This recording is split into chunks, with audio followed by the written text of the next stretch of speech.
Salam sejahtera, tuan-tuan, puan-puan. Baiklah, berita sepenuhnya.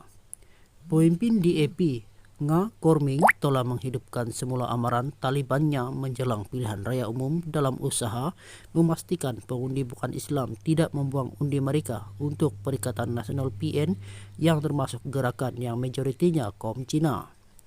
Dalam kenyataan Mandarin hari ini, dia memberi amaran bahawa jika PN yang terdiri daripada bersatu, berasaskan Melayu dan PAS Islamik berkuasa, Malaysia akan menjadi Afghanistan. Mengetengahkan dasar pelampau PAS mengenai perjudian, arak, konset dan pengasingan lelaki dan wanita, Ketua DAP Perak itu mendakwa ini mengancam nilai sekular dan kepelbagaian budaya negara. Tambahan pula, dia mendakwa bahawa dasar-dasar ini akan mencerobok kebebasan orang bukan Islam serta membawa kepada penghijrahan pelabur asing yang seterusnya akan memberi kesan kepada ekonomi. Ringkasnya, Korming memberi amaran bahawa jika PAS mentadbir Malaysia, Malaysia akan musnah.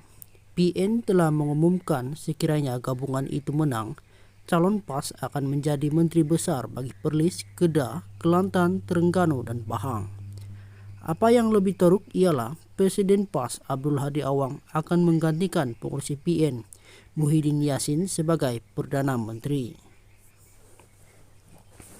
Untuk mengelakkan perkara yang tidak dapat dibayangkan ini, kita tidak boleh memberikan satu undi kepada PN demi mempertahankan kepelbagaian budaya, hak asasi manusia dan kebebasan, tambahnya. Pada 2019, Korming yang ketika itu timbalan speaker ketika Pakatan Harapan PH masih berkuasa, mendapat kecaman PAS atas dakwaan yang sama. Pemuda PAS telah mengugut untuk mengadakan perhimpunan besar-besaran jika beliau tidak memohon maaf, tetapi beliau enggan berbuat demikian. Korming dilaporkan berkata pada satu majlis di Perak ketika itu bahawa jika Pakatan UMNO PAS menjadi kuasa persekutuan, Malaysia boleh bertukar menjadi Afghanistan di bawah pemerintahan Taliban. Pemuda PAS juga telah meminta permohonan maaf daripada pengurusi DAP Lim Guan Eng dan Adun Johor Parti itu, Chew Chong Sin. Lim telah menfitnah PAS selepas beliau mengeluarkan kenyataan dalam bahasa Mandarin menggesa MCA segera meninggalkan BN kerana UMNO dan PAS kini mengisytiharkan perang terhadap bukan Islam. Dia kemudiannya mengeluarkan pembetulan yang menggantikan frasa mengisytiharkan perang dengan mensasarkan.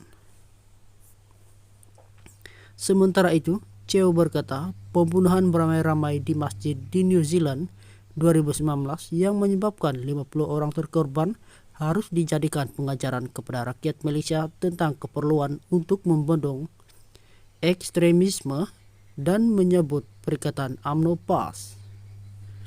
Chew kemudiannya menarik balik kenyataannya dengan menyatakan bahawa ia telah disalahfahamkan.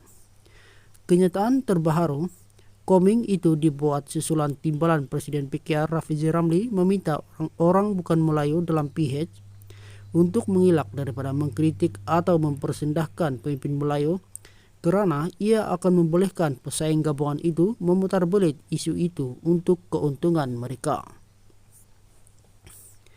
Elakkan topik perkauman. Alangkah baiknya jika orang bukan Melayu tidak melancarkan serangan pribadi terhadap pemimpin Melayu. Saingan terutama yang mempunyai latar belakang agama.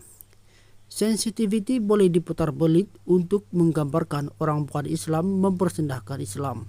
Marilah kita umat Islam memimpin dan mendedahkan, tambahnya.